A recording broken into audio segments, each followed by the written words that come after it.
ಶುಭೋದಯ, good morning, ಅಸ್ಸಲಾಂ ವಾಲೇಕುಂ. ನಾನು ನಿಮ್ಮೆಲ್ಲರಿಗೂ ಸ್ನೇಹಿತ ವಾಸ್ತು ಹರೀಶ್.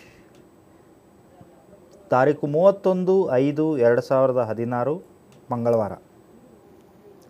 ದಿನ ಸಂಖ್ಯೆ 4, ವಾಸ್ತು ಸಂಖ್ಯೆ 9. ಬ್ಲಡ್ ಗ್ರೂಪ್ ದಿನ ಭವಿಷ್ಯ. ಓ ಪಾಸಿಟಿವ್ ಅಥವಾ ಬಿ ಪಾಸಿಟಿವ್ನವ್ರಿಗೆ ಈ ದಿನ ಅತಿ ಹೆಚ್ಚು ಶುಭ ಫಲ ಇರುತ್ತೆ. ಪ್ರಯತ್ನಿಸಿದ ಕೆಲಸ ಕಾರ್ಯಗಳಲ್ಲಿ ಯಶಸ್ಸು ಸಿಗುವಂಥ ದಿನ.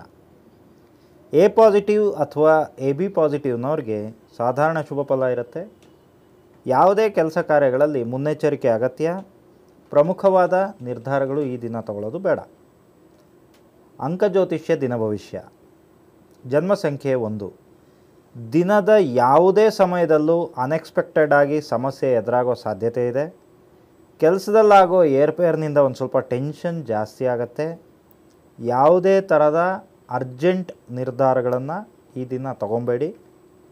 ಜನ್ಮ ಸಂಖ್ಯೆ 2. ಅತಿಯಾದ ಉತ್ಸಾಹದಿಂದ ಅಪಹಾಸ್ಯಕ್ಕೆ ಗುರಿಯಾಗೋ ಸಾಧ್ಯತೆ ಇದೆ. ಯಾರ ಜೊತೆಗೂ ವಿನಾಕಾರಣ ಆರ್ಗ್ಯುಮೆಂಟ್ಸ್ ಬೇಡ.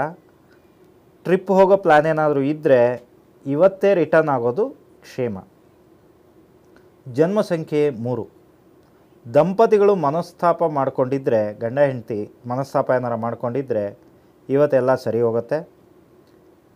ಕೆಲವರಿಗೆ ಅನಿರೀಕ್ಷಿತವಾದ ಮಟ್ಟಕ್ಕೆ ಮನ ಪರಿವರ್ತನೆ ಆಗುತ್ತೆ. ವಿರುದ್ಧ ಲಿಂಗದವರಲ್ಲಿ ಅಟ್ರ್ಯಾಕ್ಷನ್ ಹೆಚ್ಚಾಗೋದ್ರಿಂದ ಸ್ವಲ್ಪ ಹುಷಾರಾಗಿರಿ. Life partner ಸೆಲೆಕ್ಷನ್ನಲ್ಲಿ ಎಚ್ಚರವಾಗಿರಿ. ಯಾಕೆಂದರೆ ವಿರುದ್ಧ ಲಿಂಗದವರ ವಿಚಾರದಲ್ಲಿ ಆಕರ್ಷಣೆ ಇರೋದರಿಂದ ಆ ಟೈಮ್ ಬೀಯಿಂಗ್ ಆಕರ್ಷಣೆಯಿಂದ ಒಪ್ಕೊಳ್ಳೋದು ಮುಂದಿನ ದಿನಗಳಲ್ಲಿ ಸಫರ್ ಮಾಡುವಂಥದ್ದು ಬೇಡ. ಹಾಗಾಗಿ ಲೈಫ್ ಪಾರ್ಟ್ನರ್ ವಿಚಾರದಲ್ಲಿ ಎಚ್ಚರವಾಗಿರಿ. ಜನ್ಮ ಸಂಖ್ಯೆ 4. ಯಾವುದೇ ಕೆಲಸ ಕೈಗೆ ತೊಗೊಂಡ್ರೂ ಕಷ್ಟ ಅನ್ನೋ ಫೀಲ್ ನಿಮಗಿರುತ್ತೆ. ಇವತ್ತು ದೊಡ್ಡ ಪ್ರಮಾಣದಲ್ಲಿ ಲಾಸ್ ಆಗೋ ಚಾನ್ಸಸ್ ಇರೋದರಿಂದ ಮೈಯೆಲ್ಲ ಕಣ್ಣಾಗಿರಿ. ಬೆಂಕಿ ಅಥವಾ ಬಿಸಿ ವಸ್ತುಗಳಿಂದ ಸ್ವಲ್ಪ ದೂರ ಇದ್ದರೆ ಉತ್ತಮ. ಜನ್ಮ ಸಂಖ್ಯೆ 5. ಎಷ್ಟೇ ಬ್ಯುಸಿಯಾಗಿದ್ದರೂ ಸ್ವಲ್ಪ ವಿಶ್ರಾಂತಿಗೆ ಅಂತ ಸಮಯನ ಮೀಸಲಾಗಿಡಿ. ಗ್ರೇ ಅಥವಾ ಬ್ಲೂ ಕಲರ್ ಬಟ್ಟೆ ಹಾಕ್ಕೊಂಡು ಸಂಜೆ ಫ್ರೆಂಡ್ಸ್ ಜೊತೆ ಸ್ವಲ್ಪ ಟೈಮ್ ಸ್ಪೆಂಡ್ ಮಾಡೋದ್ರಿಂದ ಈ ಮುಂದಿನ ದಿನಗಳಲ್ಲಿ ಇದ್ದಂತಹ ಟೆನ್ಷನ್ ಸ್ವಲ್ಪ ಕಡಿಮೆ ಆಗುತ್ತೆ. ಜನ್ಮ ಸಂಖ್ಯೆ 6. ನಿಮ್ಮ ಬಾಸ್ ಹತ್ರ, ನಿಮ್ಮ ಸೀನಿಯರ್ಸ್ ಹತ್ರ ನಿಮ್ಮ ಸಮಸ್ಯೆಗಳನ್ನು ವಿವರಿಸೋದಕ್ಕೆ ಇವತ್ತು ಸರಿಯಾದಂಥ ದಿನ. ತುಂಬ ದಿನಗಳಿಂದ ಇದ್ದ ಪ್ರಾಬ್ಲಮ್ಸ್ ಸಾಲ್ವ್ ಆಗುತ್ತೆ.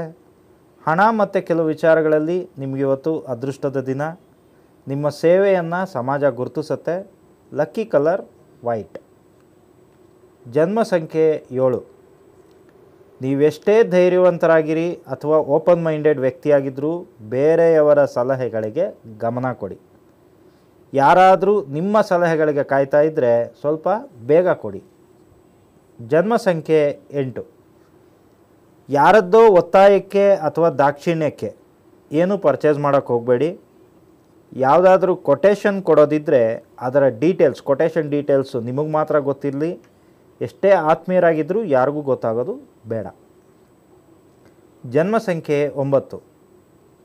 ಪೇಂಟಿಂಗ್ ಅಥವಾ ಡೆಕೋರೇಷನ್ ವಸ್ತುಗಳ ಹತ್ರ ಒಂದು ಸ್ವಲ್ಪ ಆಕರ್ಷಣೆ ಜಾಸ್ತಿ ಆಗುತ್ತೆ ಇವತ್ತು. ಈ ದಿನ ಕೆಲವು ಇಂಪಾರ್ಟೆಂಟ್ ಅಗ್ರಿಮೆಂಟ್ಗಳಿಗೆ ಸೈನ್ ಮಾಡುವಂಥ ಸಾಧ್ಯತೆ ಇರೋದ್ರಿಂದ ದಿನ ಒಂದು ಸ್ವಲ್ಪ ನಿಮಗೆ ಕನ್ಫ್ಯೂಷನ್ ಮೈಂಡನ್ನು ಹೆಚ್ಚಾಗಿರೋದ್ರಿಂದ ಸ್ವಲ್ಪ ಮುಂದೂಡೋದೇ ಉತ್ತಮ. ಇವತ್ತು ಬರ್ಡೇ ಇರೋಂಥವ್ರಿಗೆ ಆ ಸಾಯಿನಾಥನು ಆಯುರಾರೋಗ್ಯ, ಐಶ್ವರ್ಯ, ಅಭಿವೃದ್ಧಿಗಳನ್ನು ಕೊಟ್ಟು ಕಾಪಾಡಲಿ ಎಂದು ಹಾರೈಸುತ್ತೇನೆ. ವೇದಿಕ ವಾಸ್ತು ದಿನ ಭವಿಷ್ಯ. ಉತ್ತರ ಅಥವಾ ಉತ್ತರ ಈಶಾನ್ಯದ ಮುಖ್ಯದ್ವಾರ. ಸಾಯಂಕಾಲದವರೆಗೂ ಬಿಡುವಿಲ್ಲದೆ ಇರೋಷ್ಟು ಕೆಲಸ ಇರುತ್ತೆ. ಕಿರಿಕಿರಿ ಹೆಚ್ಚಾಗಿರುವಂಥ ದಿನ. ದಕ್ಷಿಣ ಆಗ್ನೇಯ ಅಥವಾ ದಕ್ಷಿಣದ ಮುಖ್ಯದ್ವಾರ. ಅನಿರೀಕ್ಷಿತವಾದಂಥ ದೂರ ಪ್ರಯಾಣ ಮಾಡಬೇಕಾಗಬಹುದು. ಹೊಸ ಪರಿಚಯ ಆಗಿ ಅವರಿಂದ ಲಾಭವೂ ಆಗುತ್ತೆ. ಪೂರ್ವ ಈಶಾನ್ಯ ಅಥವಾ ಪೂರ್ವದ ಮುಖ್ಯದ್ವಾರ. ವೈದ್ಯರಿಗೆ, ವಕೀಲರಿಗೆ ಅನಿರೀಕ್ಷಿತವಾದಂಥ ಧನಲಾಭ ಆಗುತ್ತೆ. ಮನೆಯಲ್ಲಿ ಸಂತೋಷ ಹೆಚ್ಚಾಗತ್ತೆ. ಪಶ್ಚಿಮ ಅಥವಾ ಪಶ್ಚಿಮ ವಾಯುವ್ಯದ ಮುಖ್ಯದ್ವಾರ. ಹೊಸ ವ್ಯಕ್ತಿಗಳಲ್ಲಿ ಯಾವುದೇ ಥರವಾದಂಥ ವ್ಯವಹಾರ ಬೇಡ. ಮಾನಸಿಕ ಗೊಂದಲ ಹೆಚ್ಚಾಗಿರುತ್ತೆ. Simple solutions. ಪ್ರಜಾ ಟಿ ವಿ ಕಾರ್ಯಕ್ರಮ ನೋಡಿ ಒಬ್ಬರು ಮಿನರಲ್ ವಾಟರ್ ಪ್ಲ್ಯಾಂಟ್ ಓನರು ಕಚೇರಿಗೆ ಬಂದಿದ್ದರು ಕನ್ಸಲ್ಟೇಷನ್ಗೆ. ಅವ್ರದ್ದು ಸಮಸ್ಯೆ ಅಷ್ಟೆ, ಸ್ವಂತ ಮಿನರಲ್ ವಾಟರ್ ಪ್ಲ್ಯಾಂಟ್ ಇದೆ, ಸ್ಟಾರ್ಟ್ ಮಾಡಿ ಸುಮಾರು ಒಂದು 5 ವರ್ಷ ಆಯಿತು. ತುಂಬ ಚೆನ್ನಾಗಿ ನಡೀತಾ ಇದ್ದಿದ್ದ ಬಿಸ್ನೆಸ್ಸು ಸಡನ್ನಾಗಿ ಡಲ್ ಆಯಿತು. ಫ್ಯಾಕ್ಟ್ರಿ ಕ್ಲೋಸ್ ಮಾಡೋ ಸ್ಟೇಜಿಗೆ ಬಂದಿದೆ. ಕಾರಣ ಲೇಬರ್ ಪ್ರಾಬ್ಲಮ್. ಮುಂಚೆ ಇದ್ದವರಷ್ಟೇ ಅಲ್ಲ, ಈಗ ಹೊಸದಾಗಿ ಬಂದಿರೋರಿಗೂ ಸಹ ಸಡನ್ನಾಗಿ ಯಾವುದಾದ್ರು ಒಂದು ಆರೋಗ್ಯದ ವಿಚಾರದಲ್ಲಿ ಏರುಪೇರಾಗಿ ಕಾಯಿಲೆ ಬೀಳ್ತಾರೆ. ಈಗ ಇರೋ ಸಿಚುವೇಷನಲ್ಲಿ ಮಾರ್ಕೆಟ್ನಲ್ಲಿ ನೀರಿಗೆ ತುಂಬ ಡಿಮ್ಯಾಂಡ್ ಇದೆ, ಸರಿಯಾದ ಟೈಮ್ಗೆ ಸಪ್ಲೈ ಮಾಡೋಕ್ಕಾಗ್ತಾಯಿಲ್ಲ. ಹಾಗಾಗಿ ಕಮಿಟ್ಮೆಂಟ್ಗಳನ್ನು ಕ್ಲಿಯರ್ ಮಾಡ್ಕೊಳಕ್ಕಾಗದೆ ಕ್ಲೋಸ್ ಮಾಡೋ ಹಂತಕ್ಕೆ ಬಂದಿದೆ ಅಂತ ಹೇಳೋರು. ನಾನು ಯಾರನ್ನಾರು ಕನ್ಸಲ್ಟ್ ಮಾಡಿದ್ದೀರಾ ಇದಕ್ಕೆ ಮುಂಚೆ ಅಂತ ಕೇಳಿದ್ದಕ್ಕೆ, ಟಿ ವಿಲೆಲ್ಲ ಬರ್ತಾ ಇರ್ತಾರೆ, ತುಂಬ ಫೇಮಸ್ಸು ಗುರೂಜಿ ಒಬ್ಬರು ಬಂದು ನೋಡಿ ಫ್ಯಾಕ್ಟ್ರಿಗೆ ಬಂದಿದ್ದರು, ಬಂದು ನೋಡಿಬಿಟ್ಟು ವಾಮಾಚಾರ ಮಾಡಿದ್ದಾರೆ ಅಂತ ಹೇಳಿದ್ರು. ಸರಿ ಏನು ಮಾಡಬೇಕು ಅಂತ ಕೇಳಿದಾಗ ಉಚ್ಚಾಟನ ಹೋಮ ಮತ್ತು ಅಷ್ಟದಿಗ್ಬಂಧನ ಇದನ್ನೆಲ್ಲ ಮಾಡಿಸಿ 1 ವರ್ಷ ಆಗ್ತಾ ಬಂತು. ಆದರೆ ನೋ ಯೂಸ್, ಪರಿಸ್ಥಿತಿ ಒಂಚೂರು ಚೇಂಜ್ ಆಗಿಲ್ಲ. ಈಗ ಅದು ಸರಿ ಹೋಗೋದಕ್ಕೆ ಏನು ಮಾಡಬೇಕು ಅಂತ ಕನ್ಸಲ್ಟೇಷನ್ಗೆ ಬಂದಿದ್ದರು. ಈ ಥರದ ಸಮಸ್ಯೆಗಳು ಬಹಳಷ್ಟು ಜನ ನಾನು ನೋಡ್ತಾ ಇರ್ತೀನಿ. ಒಂದು, ಈ ಹಿಂದಿನ ಎಪಿಸೋಡ್ಗಳಲ್ಲೂ ಹೇಳಿದ್ದೆ, ಅನಿಷ್ಟಕ್ಕೆಲ್ಲ ಶನೀಶ್ವರನೇ ಕಾರಣ ಅಂದಂಗೆ ಏನೇ ಸಮಸ್ಯೆ ಆದರೂ ಬ್ಲ್ಯಾಕ್ ಮ್ಯಾಜಿಕ್, ವಾಮಾಚಾರ, ಬಾನಾಮತಿ, ಯಾರೋ ಮಾಡಿಸ್ಬಿಟ್ಟಿದ್ದಾರೆ, ಮದ್ದು ಹಾಕ್ಬಿಟ್ಟಿದ್ದಾರೆ, ನಿಮಗೆ ಆಗದೇ ಇರೋರು. ಈ ಮನುಷ್ಯನ ಒಂದು ಮಾನಸಿಕ ಪರಿಸ್ಥಿತಿ ಹೇಗೆ ಅಂತಂದರೆ, ಅವರಿಗೆ ಪ್ರತಿಯೊಬ್ಬರಿಗೂ ಅವ್ರಿಗೆ ಆಗದೇ ಇರೋರು ಇದ್ದಾರೆ ಅನ್ನೋವಂಥ ಭಾವನೆಯಲ್ಲೇ ಅವ್ರ ಮನಸ್ಥಿತಿ ಇರುತ್ತೆ. ಆದರೆ ಎಲ್ಲರಿಗೂ ಅವ್ರವ್ರದ್ದೇ ಆದಂಥ ಟೆನ್ಷನ್ಸು, ಅವ್ರವ್ರದ್ದೇ ಆದಂಥ ಕಷ್ಟಗಳು, ಅವ್ರವ್ರದ್ದೇ ಆದಂಥ ಕಮಿಟ್ಮೆಂಟ್ಸು ಎಲ್ಲರಿಗೂ ಇರುತ್ತೆ. ಒಬ್ರಿಗೆ ಆಗೋದು ಒಬ್ರಿಗೆ ಆಗದೇ ಇರೋದು ಅಂತ ಇರೋದಿಲ್ಲ. ನಮ್ಮ ಮಾನಸಿಕ ತರಂಗಗಳು ಪಾಸಿಟಿವ್ ವೈಬ್ರೇಷನ್ಸ್, ನೆಗೆಟಿವ್ ವೈಬ್ರೇಷನ್ಸೇ ನಮಗೆ ರಿಫ್ಲೆಕ್ಟ್ ಆಗ್ತಾ ಇರುತ್ತೆ. ಯದ್ಭಾವಂ ತದ್ಭವತಿ ಅಂತ ನಾನು ಪದೇ ಹೇಳ್ತಾ ಇರ್ತೀನಿ. Law of attraction.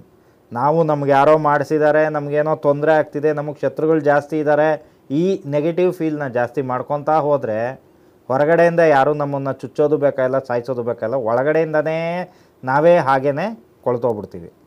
ಸೊ ಹಾಗಾಗಿ ಫಸ್ಟ್ ನಮಗೆ ಶತ್ರುಗಳಿದ್ದಾರೆ ಅಥವಾ ಎಲ್ಲರೂ ಒಳ್ಳೆಯವರು ಅನ್ನೋ ಭಾವನೆನೂ ಬೇಡ.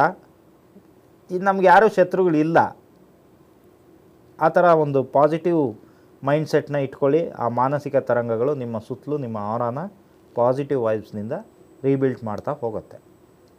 ಓಕೆ, ಗಾಯ ಆಗೋದಕ್ಕೆ 1 ಸೆಕೆಂಡ್ ಸಾಕು, ಆದರೆ ವಾಸಿ ಆಗೋಕ್ಕೆ ಬಹಳ ದಿನ ಬೇಕಾಗತ್ತೆ. ಗಾಯ ಮಾಡ್ಕೊಂಡಿರೋದು ನೀವಾಗಿರೋದ್ರಿಂದ ದಯವಿಟ್ಟು ಆ ಗುರೂಜಿ ಬಂದಿದ್ದರು, ಈ ಗುರೂಜಿ ಬಂದಿದ್ದರು, ಅದು ಹೇಳಿದ್ರು ಇದು ಹೇಳಿದ್ರು ಆಗಲಿಲ್ಲ ಅಂತ ಬ್ಲೇಮ್ ಮಾಡೋದಕ್ಕೆ ಹೋಗಬೇಡಿ. ಅಂಕಜ್ಯೋತಿಷ್ಯದ ಪ್ರಕಾರ 3, 4, 8 ಅಥವಾ 9ನೇ ಸಂಖ್ಯೆ, ಈ ಸಂಖ್ಯೆಗಳು ರೂಲ್ ಮಾಡ್ತಾ ಇರ್ತಕ್ಕಂಥ ದಿನಗಳಲ್ಲಿ ಹುಟ್ಟಿರ್ತಕ್ಕಂಥವ್ರು, ಅಥವಾ CGLS ಅಥವಾ DMT ಅಥವಾ F ಅಥವಾ P, ಈ ಅಕ್ಷರಗಳ ಪ್ರಾಬಲ್ಯ ನಿಮ್ಮ ಹೆಸರಿನಲ್ಲಿ ಅಥವಾ ಕಂಪನಿ ಹೆಸರಿನಲ್ಲಿ ಇದ್ದರೆ, ಮತ್ತು ಕಂಪನಿ ಏನು ಹೆಸರಿಟ್ಟಿರ್ತೀರಲ್ವ, ಇದು ನಾನು ಪರ್ಟಿಕ್ಯುಲರಾಗಿ ಮಿನರಲ್ ವಾಟರ್ ಪ್ಲ್ಯಾಂಟ್ಗೆ ಅಂತ ಹೇಳ್ತಾ ಇಲ್ಲ, ಜಲಕ್ಕೆ ಸಂಬಂಧಪಟ್ಟಂಥದ್ದು, ವಾಟರ್ ಆ್ಯಂಡ್ ಬೇವರೇಜಸ್ ಅಂತೀವಲ್ಲ, ಲಿಕ್ವಿಡ್ ರಿಲೇಟೆಡ್ ಯಾವುದೇ ಕಂಪನಿಗಳಾಗಿದ್ದರೂ ಸಹ ಇದು ಅಪ್ಲಿಕಬಲ್ ಆಗುತ್ತೆ. ಹಾಗಾಗಿ ಜನರಲ್ ಆಗಿ ಹೇಳ್ತಾ ಇದ್ದೀನಿ. ಕಂಪನಿ ಹೆಸರಿನ ನಡುವಿನಲ್ಲಿ, ಅಂದರೆ ಆ ಹೆಸರಿನ ಸೆಂಟ್ರಲ್ಲಿ ಕ್ಯಾಟ್ ಅಂತ, ಅಥವಾ UN ಅರುಣ್ ಈ ಥರ ಹೆಸರುಗಳಿಗೆ ಕೊಡ್ತಾರೆ ಇದಕ್ಕೆ. END ಎಂಡ್, ಅಥವಾ NO ಅಥವಾ GO ಗೋ, ಅಥವಾ SAD. ವಿಚಿತ್ರ ಅಂತಂದರೆ, ನಾವು ಸಾಯಿಬಾಬಾ ಹೆಸರಿಟ್ಟಿದ್ದೀವಿ ನಮ್ಮ ಫ್ಯಾಕ್ಟ್ರಿಗೆ, ಆದ್ರೂ ನಾವು ಏನು ಕೈ ಇಟ್ರೂ ನಮಗೆಲ್ಲರೂ ಮೋಸ ಮಾಡ್ತಾರೆ ಅಂತ ಹೇಳಿದ್ರು. ಏನು ಹೆಸರಿಟ್ಟಿದ್ದೀರಾ ಅಂದರೆ ಸದ್ಗುರು ಸಾಯಿನಾಥ ಎಂಟರ್ಪ್ರೈಸಸ್ ಅಂತ ಇಟ್ಟಿದ್ದೀವಿ. ಸ್ಟಾರ್ಟಿಂಗಲ್ಲೇ SAD ಇದೆ, ಸದ್ಗುರು, SAD GARU ಆ ಥರ, ಸದ್ಗುರು GORU ಅಂದ್ಬಿಟ್ಟು ಆ SAD ಅಲ್ಲಿ ಸ್ಟಾರ್ಟಿಂಗಲ್ಲೇ ಬಂತು.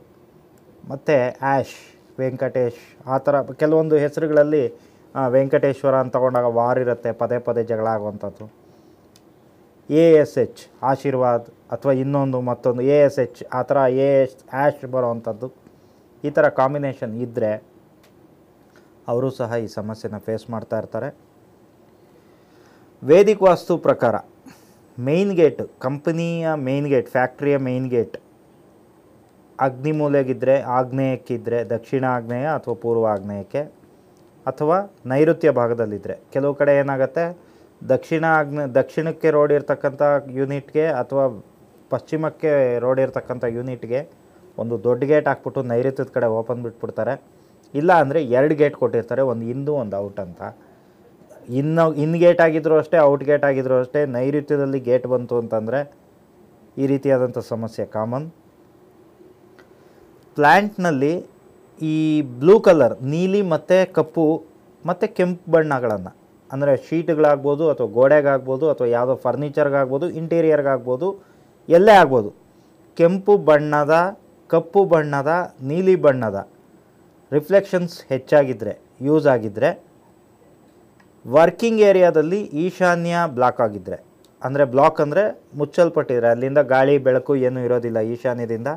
ಕೆಲವೊಂದು ಮಿನರಲ್ ವಾಟರ್ ಪ್ಲ್ಯಾಂಟ್ಗಳಲ್ಲಿ ಆಚೆಗಡೆಯಿಂದ ಗಾಳಿ ಬಂತಂತಂದರೆ ಧೂಳು ಬರುತ್ತೆ ಅಂದ್ಬಿಟ್ಟು, ಅಥವಾ ಬೇವರೇಜಸ್ ಪ್ಲ್ಯಾಂಟ್ಗಳಲ್ಲೂ ಅಷ್ಟೇ, ಲ್ಯಾಬ್ಗಳಲ್ಲಿ ಕೆಲವೊಂದು ISO ನಾರ್ಮ್ಸ್ಗೋಸ್ಕರ ಟೋಟಲ್ ಬ್ಲಾಕ್ ಮಾಡಿಟ್ಟಿರ್ತಾರೆ.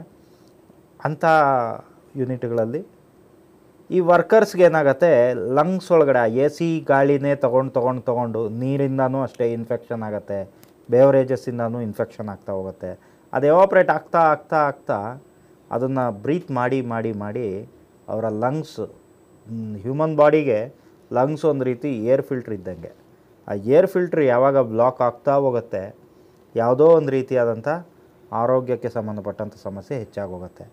ಅಥವಾ ಹೆಚ್ಚಾಗಿ ನೀರಿನ ಈ ಜಲಕ್ಕೆ ಸಂಬಂಧಪಟ್ಟಂಥ ಫ್ಯಾಕ್ಟ್ರಿಗಳಲ್ಲಿ ಕೆಲಸ ಮಾಡೋವಂಥವ್ರು ನಾನು ಬಹಳಷ್ಟು ಜನ ಗಮನಿಸಿದ್ದೀನಿ.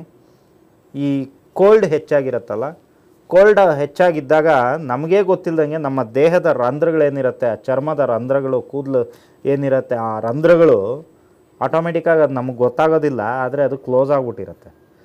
ಇದು beauty of human body programming.